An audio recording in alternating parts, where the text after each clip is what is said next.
Di medan perang Ukraina hari ini, tidak semua kematian datang dari peluru yang terlihat.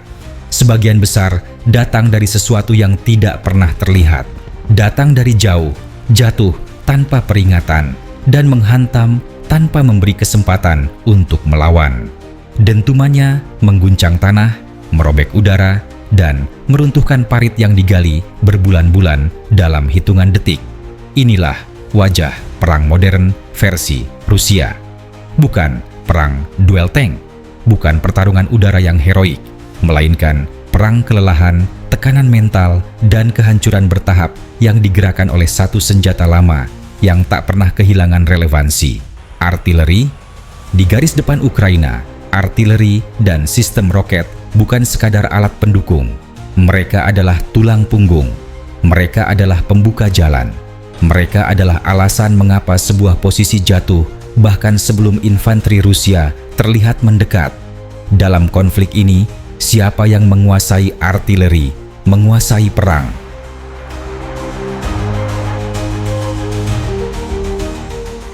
Bagi Rusia, artileri bukan sekadar senjata, melainkan filosofi militer.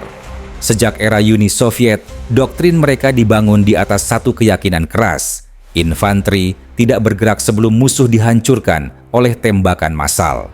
Doktrin ini tidak berubah di Ukraina, justru diperkuat. Ketika Barat berbicara tentang presisi, Rusia berbicara tentang volume.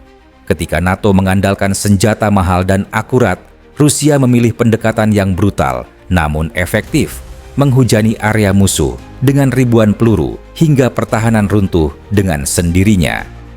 Ukraina dengan medan terbuka, desa kecil, hutan tipis, dan jaringan parit panjang menjadi ladang ideal bagi pendekatan ini. Setiap pergerakan terdeteksi drone, setiap koordinat dikunci. Lalu, artileri bekerja. Bukan satu atau dua tembakan, melainkan rentetan yang berlangsung berjam-jam, bahkan berhari-hari. Tujuannya bukan hanya menghancurkan target fisik, tetapi menghancurkan kemampuan bertahan secara struktural, logistik, dan psikologis.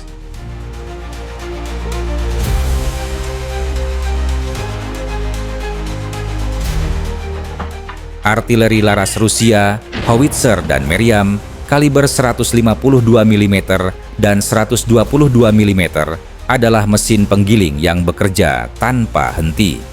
Mereka mungkin tidak selalu presisi tinggi, tetapi mereka tidak dirancang untuk itu. Mereka dirancang untuk satu hal: membuat wilayah target tidak bisa dihuni. Parit runtuh, bunker retak, jalur suplai tertutup tanah longsor. Personel yang selamat terpaksa berpindah, dan setiap perpindahan membuka peluang deteksi baru. Inilah siklus mematikan yang berulang setiap hari. Rusia memanfaatkan stok amunisi warisan Soviet, produksi dalam negeri yang dipercepat, dan rantai pasok yang diadaptasi untuk perang jangka panjang. Di banyak sektor front, artileri Rusia menembak jauh lebih banyak dibanding lawannya. Bahkan, ketika akurasi tidak sempurna, jumlah tembakan memastikan efeknya tetap menghancurkan. Ini bukan perang untuk kemenangan cepat.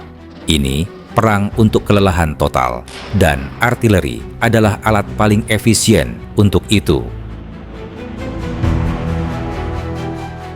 Jika artileri laras adalah tekanan konstan, maka MLRS, Multiple Launch Rocket System, adalah pukulan mendadak yang melumpuhkan. Sistem seperti BM-21 Grad, Tornado J, Uragan, hingga Smerch digunakan Rusia untuk satu tujuan utama: menyapu area luas dalam waktu singkat. Dalam satu salvo, puluhan roket dilepaskan, menghantam area yang bahkan belum sempat dievakuasi. MLRS tidak digunakan setiap saat. Justru sebaliknya, mereka disimpan untuk momen krusial. Saat Ukraina menyiapkan serangan balik. Saat pasukan terkonsentrasi. Saat sebuah desa akan direbut. Dalam hitungan detik, seluruh sektor berubah menjadi lautan api. Efek psikologisnya luar biasa. Bahkan, jika korban fisik terbatas, dampak mentalnya menghancurkan. Pasukan yang selamat tahu satu hal: jika MLRS sudah berbicara, berarti Rusia serius merebut wilayah itu, dan artileri laras akan segera menyusul tanpa henti.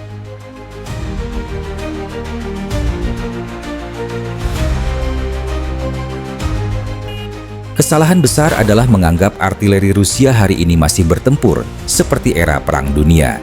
Kenyataannya, mereka telah berevolusi. Drone menjadi mata artileri. Hampir setiap baterai kini terhubung dengan UAV pengintai yang mengamati target secara real-time. Tembakan dikoreksi langsung. Jika satu salvo meleset, salvo berikutnya akan tepat.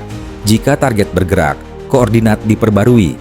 Ini mengubah artileri dari senjata area menjadi alat penghancur sistematis. Lebih lambat dari senjata presisi barat? Mungkin, tetapi jauh lebih murah, berkelanjutan, dan cocok untuk perang panjang. Bahkan, ketika Ukraina menghancurkan satu baterai, Rusia seringkali sudah menembak dari posisi lain. Pola tembak pindah tembak menjadi standar, mengurangi kerugian akibat drone FPV dan counter battery fire. Ini bukan lagi tembakan buta. Ini adalah perburuan.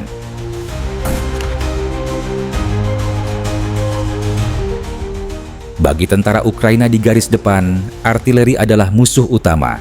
Bukan tank, bukan infanteri, artileri. Dentuman datang siang dan malam. Tidur menjadi kemewahan. Parit yang digali dengan susah payah runtuh berulang kali. Setiap suara di udara bisa berarti kematian. Banyak posisi jatuh bukan karena diserbu, melainkan karena tidak bisa lagi dipertahankan. Moral terkikis sebelum kontak senjata terjadi. Dalam banyak kasus, infanteri Rusia hanya masuk ke wilayah yang sudah mati, dibersihkan oleh artileri. Inilah realitas pahit perang gesekan. Tidak heroik, tidak cepat, tetapi sangat efektif. Dan selama Rusia mampu mempertahankan volume tembakan, tekanan ini akan terus berlanjut.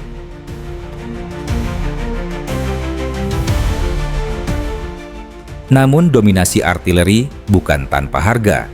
Konsumsi amunisi Rusia sangat besar. Jalur logistik menjadi sasaran utama. Drone Ukraina terus memburu meriam, peluncur roket, dan kendaraan amunisi. Setiap baterai yang hilang adalah pukulan. Tetapi sejauh ini, Rusia masih mampu menyerap kerugian tersebut. Produksi terus berjalan, stok terus mengalir. Inilah perbedaan mendasar antara konflik singkat dan perang panjang. Rusia bermain di permainan jangka waktu. Selama mereka bisa menembak lebih lama dari lawannya, mereka percaya kemenangan akan datang perlahan, bukan melalui terobosan spektakuler, tetapi melalui kelelahan total.